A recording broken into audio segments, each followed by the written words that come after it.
everyone, and welcome back to the Law Level, where we talk all things law, life, and everything in between. I'm your host, Zintiet, and in today's episode, we're going to be talking about rejection, redirection, reapplying, resilience, and all the re's, and everything that has to do with navigating the process of applying to law school, reapplying to law school, and what that resilience and bounce back looks like.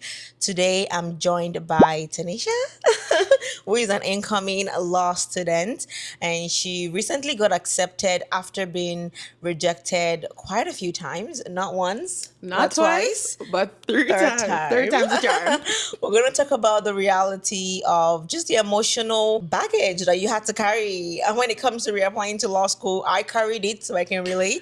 And the self-doubt, the growth, the staying positive as much as you can, the holding on to the last thread, and just finally how you were able to actually move from this phase of your life to now where you are. So Tenisha, thank you so much for being here. I'm really excited to ask you all the different questions that we have, and I'm happy for you to join us here today. So disclaimer, before we begin, I am a pre-law student who aspires to be a lawyer. The opinions shared in this episode are solely mine and does not reflect the views of my guests, their law school, or whatever institution or firms discussed. I'm also Canadian, so most of my conversations and information shared today are going to be more from a Canadian perspective and point of view, unless stated otherwise. And Tanisha, over to you. Okay, so I will be a law student, and all of my opinions, thank you, and all of opinions are solely my own. They don't reflect the podcast, they don't reflect the institution, and since I'm also Canadian as well, they will be talking about like Canadian law school, so it doesn't reflect any other country as well, and these are based on my story and my experience. And before we jump right into answering you the questions, could you please introduce yourself? Okay, so my name is Tenisha Noel. I went to the University of Guelph Humber, and I have a bachelor's degree of applied science in justice studies and a diploma in community and justice services. I also just finished up my research master's of law at Osgoode Hall Law School, and I will be going to Osgoode and graduating in 2029. Yes, incoming first year JD candidate, law student at Osgoode. I'm so happy for you. Thank you so much. You did that. Thank you. You really did that. What inspired you to pursue law? Okay, I feel like my story is so cliche. Like, I was one of those people who knew I wanted to be a lawyer. I remember it was like I was 10 years old, and then there was this big case. Like, my mom used to love to put on CNN. I guess she wanted me to use my big brain. So the case was about George Zimmerman and Trayvon Martin, how George Zimmerman allegedly killed Trayvon Martin, and that just like sparked something to me because I was 10 years old. So like I didn't really understand the nuance when it comes to murder, killing, injustice, and everything. And then even like as I grew older, like following the case and hearing about the case, like I knew that even though that happened in America, similar things like that happen in Canada. Like racism happens every single day in Canada. So I knew that I wanted to help make the change to that, and I knew I wanted to do it through law, because law, when you're a lawyer, you have some level of power to change the law, to shape the law and help do better. So I knew that being a lawyer was going to help to give me that avenue. What was going through your mind when you first received your Osgoode acceptance? Okay, I think for me, I didn't think it was real. Like I had an interview with Osgoode. Like that's for context. I had an interview. And then the episode is also coming out soon. Okay, so to click in, tap in, and subscribe. And so I had an interview with Osgoode like 3 days ago and stuff like that. And then I got like an email from them, and then they said acceptance. And I was just like so nonchalant. Like you expect me to be crying and screaming that moment. I definitely felt it a bit later, but it wasn't like, oh my God. Like I was like checking my email. I went on my computer. I'm like, okay, I need to make sure it's real. I need to check the portal to make sure it's real, because I had so many rejections. Like I'm like, okay, maybe they're like just messing with me. Maybe it wasn't real, but it was real. And I called my best friend because like she understood the struggle of like going to law school and everything. And like that day, I didn't really feel any fun. I'm just like, I told my friends I went to law school and stuff like that. And I think 2 months later, when I actually told others I was going to law school, like making a whole announcement, stuff like that, I cried. Like tears were running down my eyes because it's like, when you get rejected so many times, it really makes you question yourself, your worth, your capability to be a lawyer. And I think like having that acceptance from Osgoode, like I'm so thankful that they accepted me. I'm so thankful that they did the interview with me. And I'm so thankful that this is a path here, because I don't know if I had it into me to do it fourth time, applying again. I still would have done it, because I think I would have pushed you to do it. I would have done it. I would have done it a fourth time, but it's just like, the money, the time, the energy, like it's draining. Yeah. It's draining. It's like, I'm so blessed to be in the position right now. But 2 years ago, 3 years ago, I could not see the path at the end of the tunnel, which is also why I ended up doing a master's. Okay, Tenisha, before we get into the serious conversation, I always love to do this with my guests. And yeah, we're just going to get to know you more a little bit, but in a more fun way. And I have Icebreaker. So let's warm up a little bit, let's get okay? into it. How many times did you refresh the application portal? Every single day. Every single day I was on Oldcast, and because I saw people on Reddit. I personally wouldn't read Reddit again. Don't read Reddit, because I was on Reddit and people are getting admissions and you're not getting the email that you got accepted, but you see it on Reddit. So every day before I go to bed, before I pray, before I go to bed, I'm like, okay, let me just check it. Maybe today's the day. And it wasn't today. So every day I feel like it was like clockwork. So what's one thing you never want to hear again during the application I season? never want to hear about the LSAT. I never want to hear about that exam. Like when I got accepted, I think the thing I was so happy about is I didn't have to do the exam again. Never again. Like, praise to everyone who has to do the LSAT. Praise to those who are starting the LSAT journey. But I'm so happy I never have to do that again. I'm so happy. Oh my God. Be honest, did you stalk threads such as Reddit or Canada Law Forum? Absolutely. I was on Reddit. I'm like, I asked them, am I going to get accepted with my like low score? They're like, no, you're never going to get accepted. But joke's on you, I got accepted.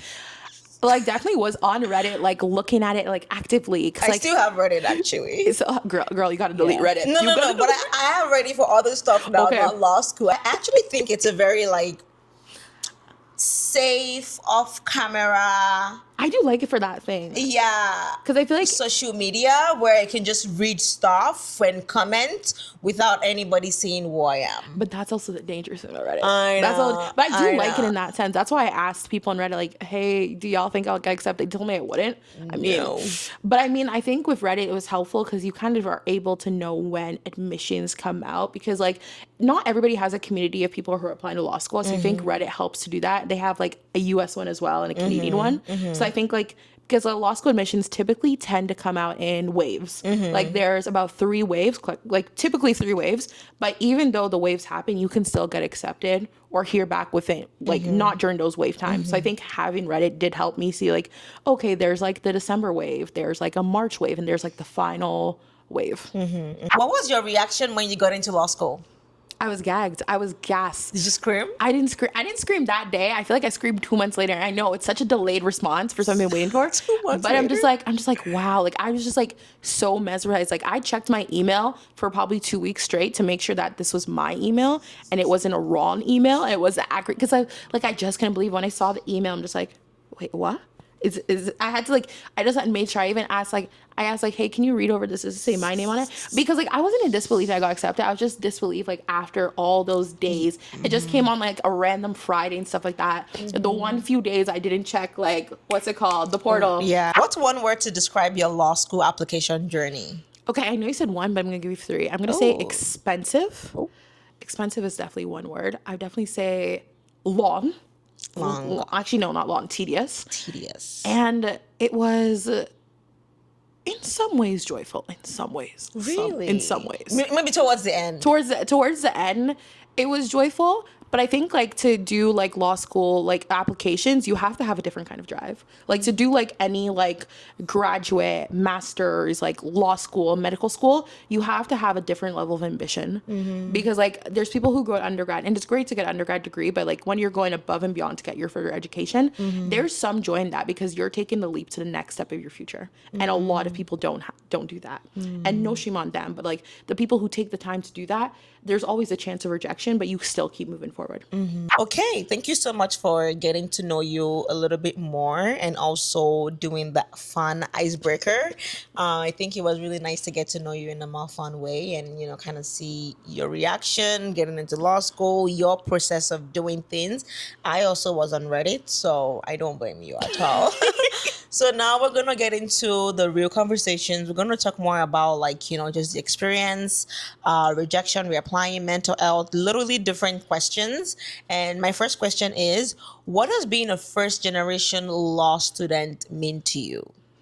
I definitely say it's important, and I do hope that I have other family members who become lawyers, but it's definitely hard. I think it's harder because a lot of times there's people who have the resources of people who are lawyers already. So they kind of understand the nuances of what you're going through versus I feel like if you're a first gen going through it, your family doesn't know what you're doing. They don't understand it. They don't know what you're doing. No one gets like it. you're talking about the LSAT. They're asking you what's the LSAT. And then you give them a question and they're like, And they're dumbfounded, like I'm dumbfounded. Yeah, we're like, yeah, that's what I'm talking about. That's a struggle I'm going through every day. Right?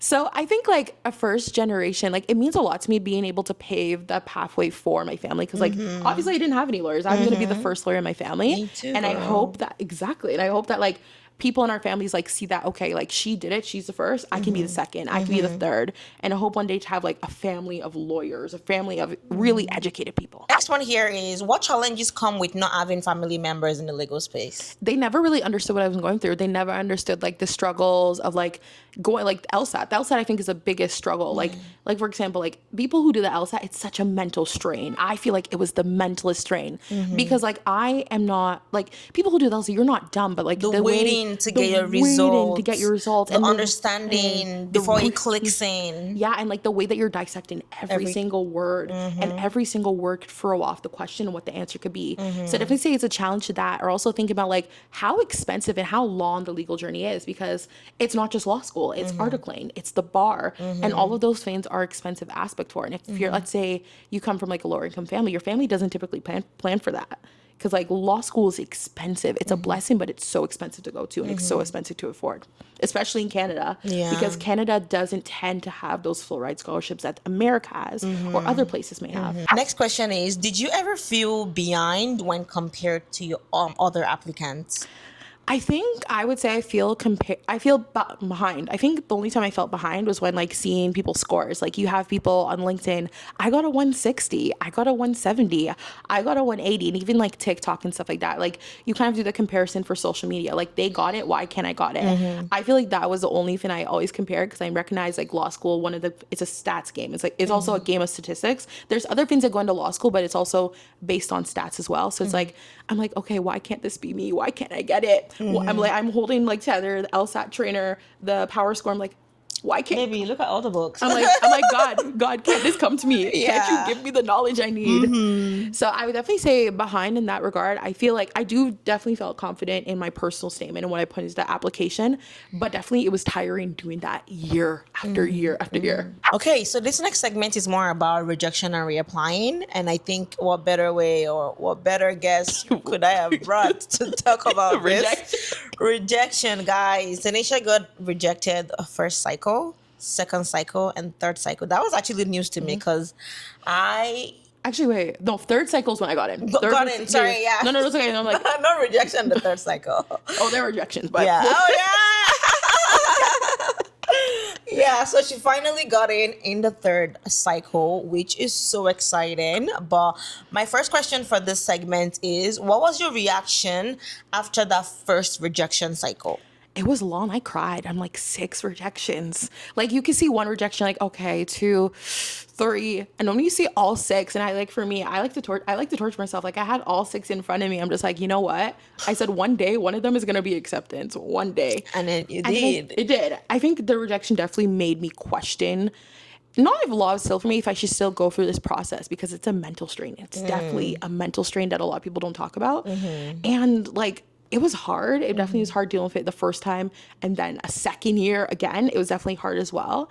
And then even in a third year, I'm like, you know what? Like, what do I have to lose? Like, I already got rejected before. Like, at the end of the day, like, are they going to keep rejecting me for what, 5 years, 6 years, 7 years? I'm like, and plus there's also the quote, like a dream delayed is not a dream denied. So I think that's my story is a fruition of that. Okay, next question. What kept you motivated to apply again?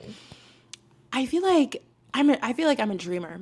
One of my things I always say is like execution over thinking. So I'm like, okay, like I did take the time to think about like, okay, does it make sense and everything? And I think something I always thought about is like making sure that the application I submitted in 2023, in 2024, in 2025, it was better than the last application submitted. Like doing something new, figuring out how to make myself stand out while still continuing my passion, stuff like that. Because I knew like at the end of the day, they're not going to reject me forever. They're going to get tired of seeing my name.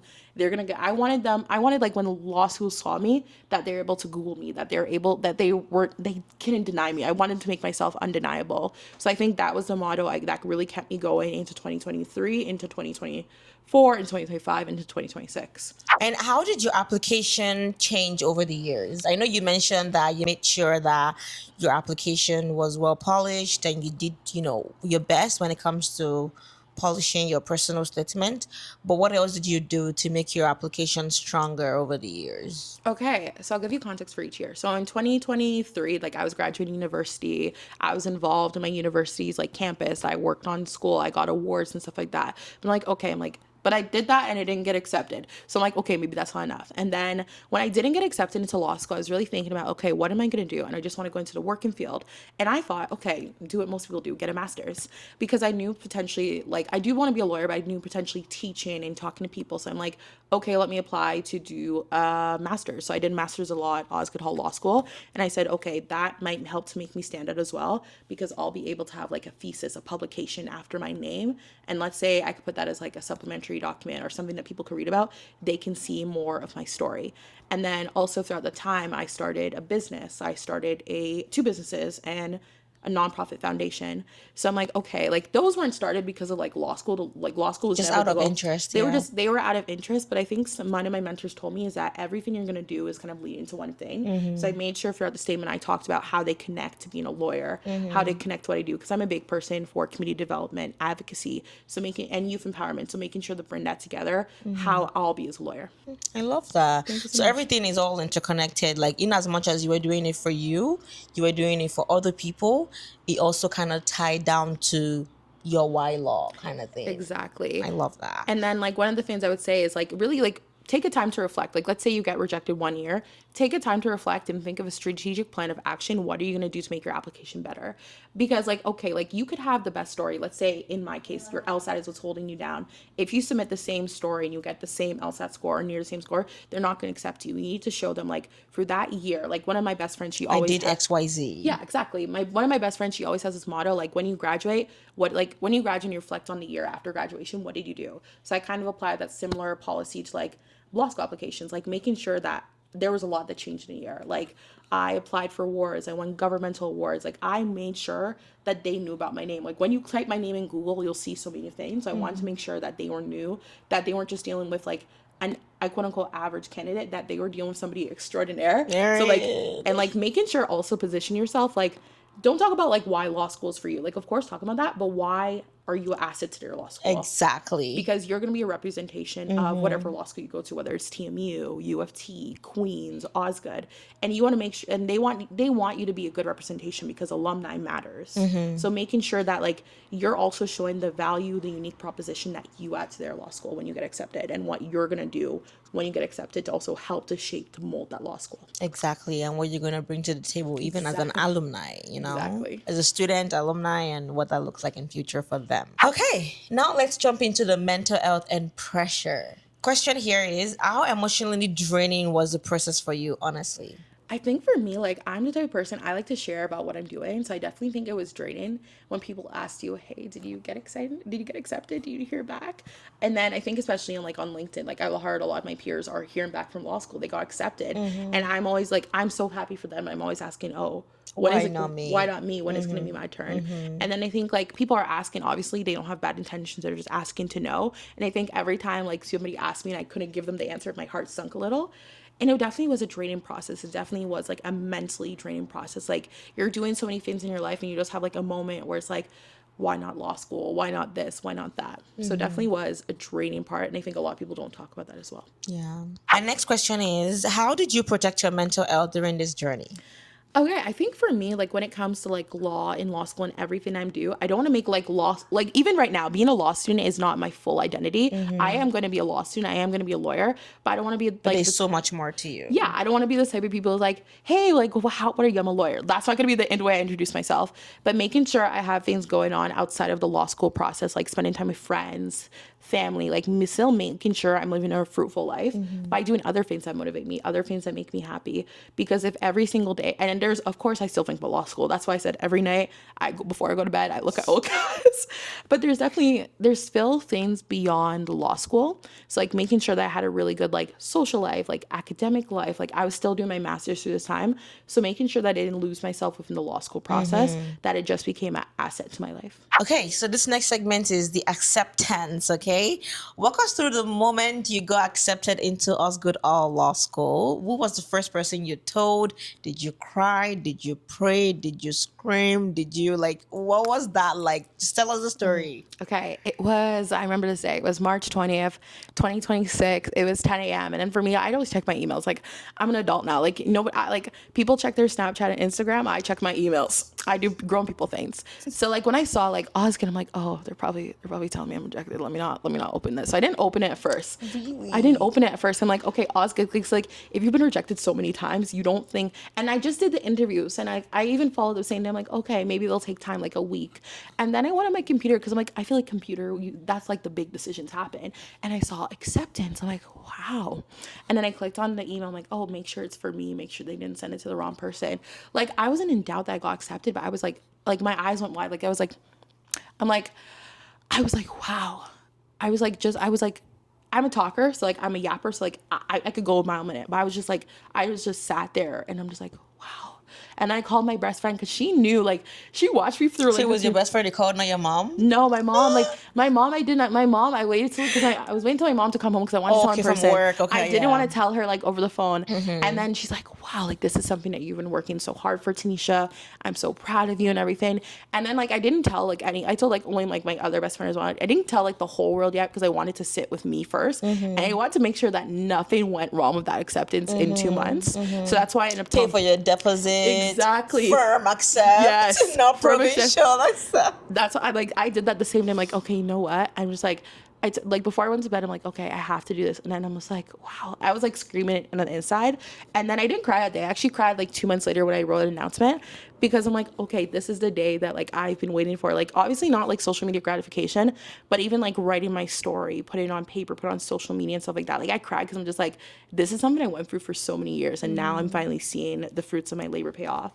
And I was excited. Like I'm like, wow, to go to like one of the schools in Canada, like they want me, like Osgoode wants me.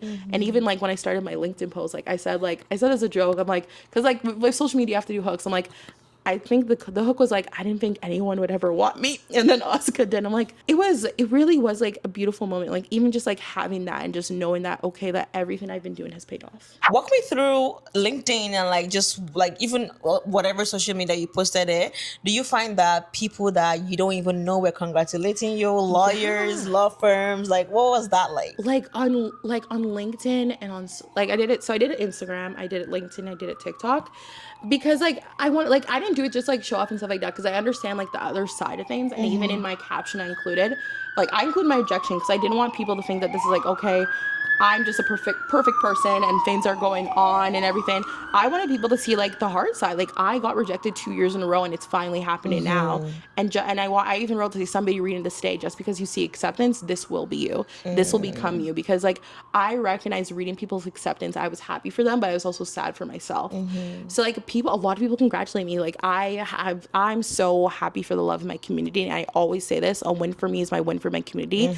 And I owe my community so much to go to Osgoode. Like I owe the friends who supported me. I owe my professors. I owe like every single person who was a part of my destination, including you, because we like, it was so great to also have those conversations about law school that so many people don't understand.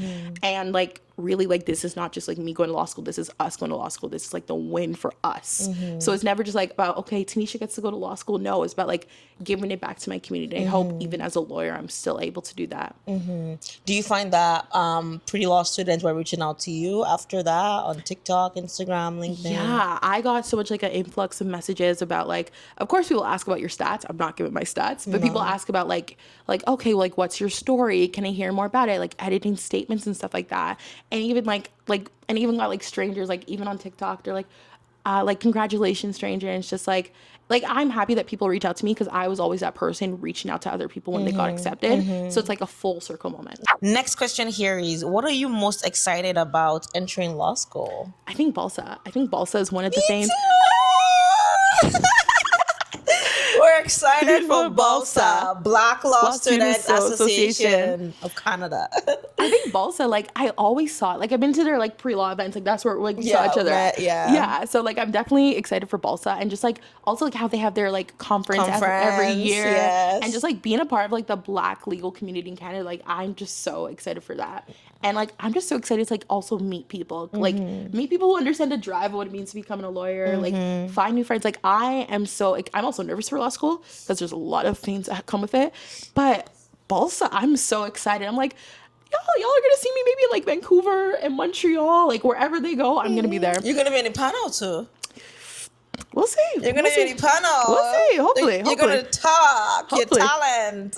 Oh, girl, I know Tell you're your gonna be in there. story. I know you're gonna be in Tell there. your story. Oh. Tell your beautiful story. Story. Like I cannot wait for you to be able to, because this is what you want to do, right? Give back, pay it forward, youth empowerment. So I see you on that stage one of these days, giving back to the pre-law student, giving back to just everyone else that needs to hear your story. Absolutely. You I know? want to be like, I want to be on the national committee. I want to be on Period. Osgoode's committee. Like, I want to be a part of BALSA, like, so bad. Like, ever since I heard about it, I'm like, you know what? When I go to law school, I'm going to join. Yeah, I love that. If someone is listening right now and they feel really disappointed because maybe they didn't get into law school this cycle, what would you say to them right now?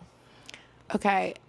I would say, I'm going to give like an emotional point. I'm going to give a logical point because I feel like both are needed in this case. I'm going to say it's okay to cry. It is okay to be sad. It is okay to sit with this rejection. And it is okay to think. Because like in my case, like I cried about it. Like I'm a crybaby. So I cried and cried and cried. But after you wipe those tears, I want you to use the tissue and like wipe with those tears and then think strategy. Like you got rejected this year, that doesn't mean that they're gonna reject you next year and a year again. Think about like, okay, let's look at your statement. Like look at your statement and think about, okay, what can I do within the year before the next cycle to do better? Can I improve my grades if you're still in undergrad? Can I maybe do education? And don't just do further education to the sake of going to law school. Do education because you're genuinely interested about doing education. Can I do something to make me stand out? And like I said, don't do these things just for law school and being the goals, but do things because you have a personal interest. And really think about it. I think one of the things that somebody said to me is law school admissions are hard because most of the times it's a lot of I even hate the word overachievers, but it's overachievers applying against each other. So you have to pick the best of the bunch. And if it is you're all brilliant, they all want to take you, but it's hard. Yeah. So like really think about like what is your unique positionality? What is your intent? What is your impact? Your story. Your story. Like really Because think there's about different factors that you're considering. there's so many different factors. So like really thinking about like the strategy behind it. And like don't just like write the thing with strategy, like write it with your heart and put your heart in a plate. Because remember, there's so many people, so many stories they're reading. So kind of like think about like you're writing the best essay of your life and you're putting your soul on the table for them to read. Because remember, they're not going to get to know you besides that statement. They're not going to get to know you besides those grades. So really put in your whole heart into those statements, which is hard because I'm an overwriter. So like I was so hard to go within the character limit, but making sure you put that on a plate so they can't deny you and giving them like your story, your true story, telling them like who you are, your dreams, your hopes, and your goals and stuff like that. And even if they reject you again, I promise you one day somebody will. Somebody will say that they need me at my school.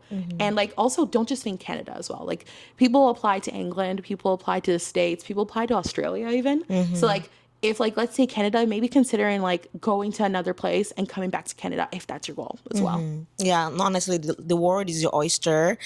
Just picking from what Tenisha mentioned, like even if it's the first rejection, second rejection, one day, somewhere will be like, wow, I want that person in my law school. And that's what Osgoode is doing for Tenisha right now because it took her 3 times and she would keep going the 4th time too. It took me 2 times. The first time I applied to law school, I spent so much money. I had just lost my sister. I took the LSAT. Like things were just going not for me. And I just kept pushing myself and I kept applying. I had to go back to my story, my why. And then when it also comes to thinking outside of the box, legal career is in Canada, it's always like, oh, Canada is the only way. You can do it any other way. You can be an internationally trained lawyer, like you said. So the UK route, Australia route, US route, even. Like I know someone that went to Howard University. Yeah, which was really interesting because like just the vibe there and like the black law student, like going to Yeah. like an HBCU, BCU? like oh my god, You can't get so experience like it. right.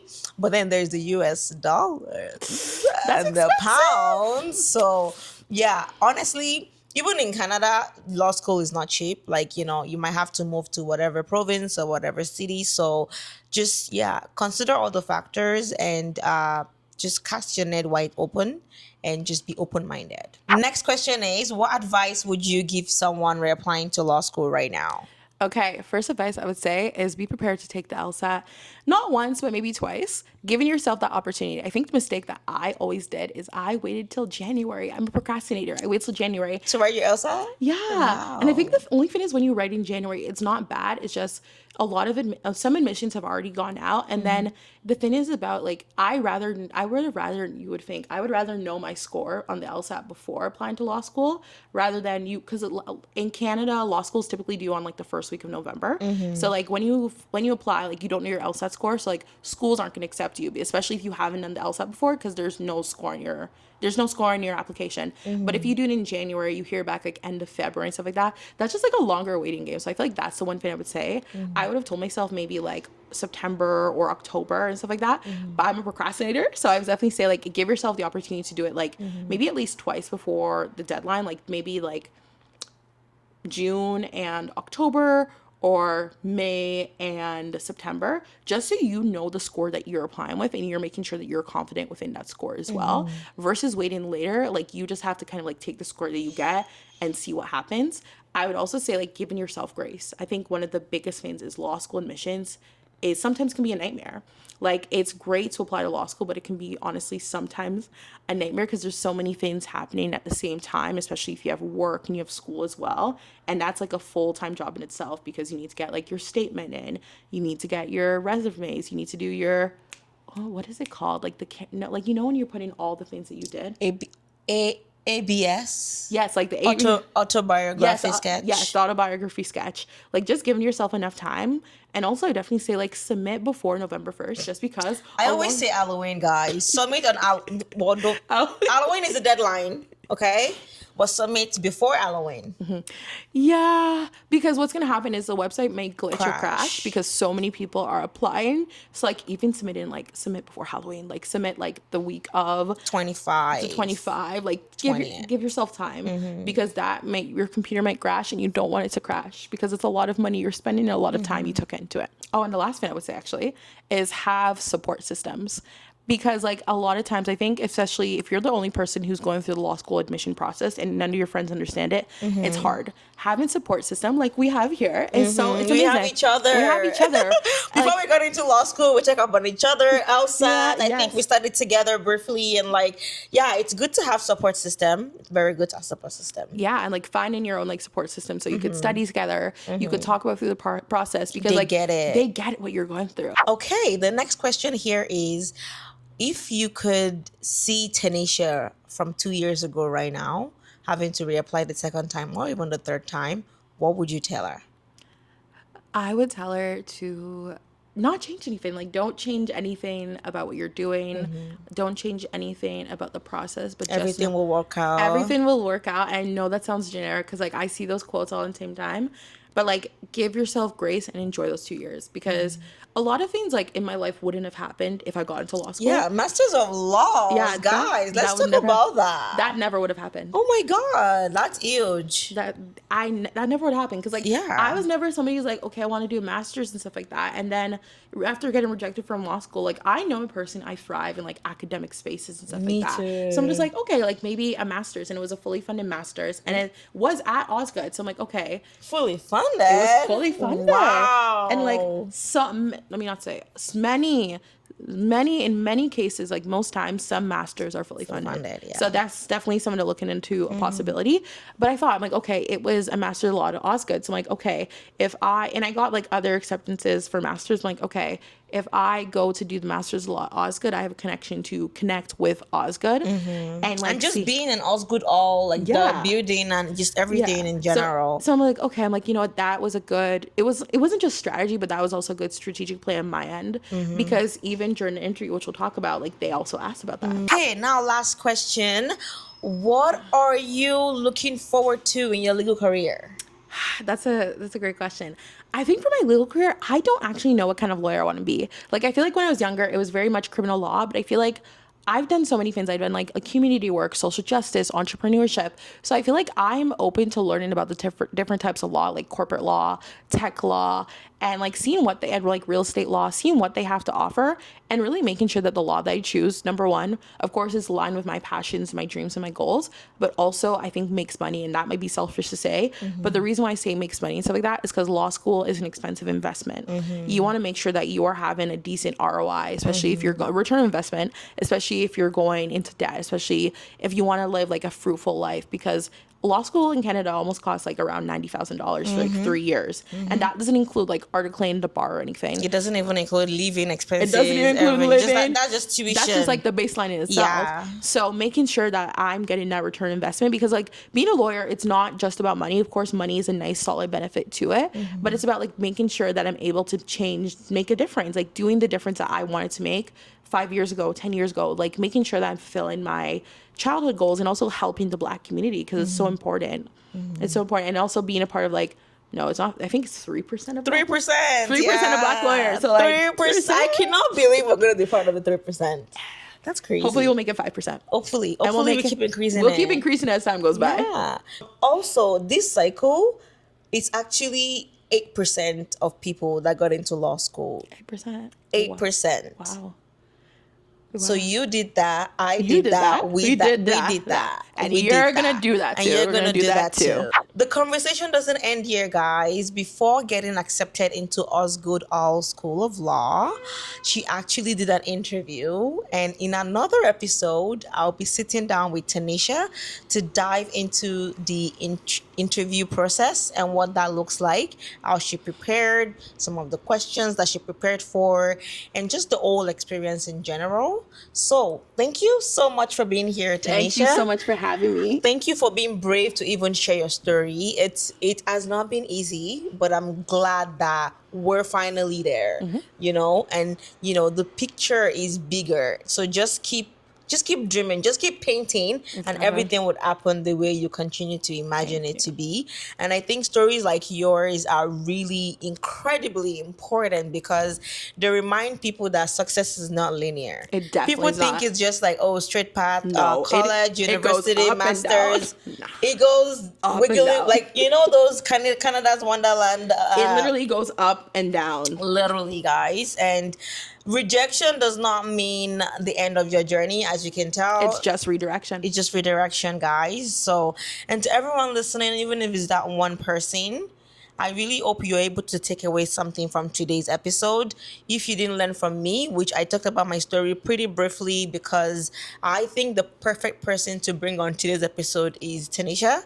But you could hear her story. You heard everything she said, not once, not twice, the third time that she got in. So thank you so much for tuning in today. I really do appreciate it. Thank you for joining us today in another episode of The Law Level. If you enjoyed this episode, please share with someone interested in law school, someone that could use this as a little pick them up, and someone that is just interested in the legal profession.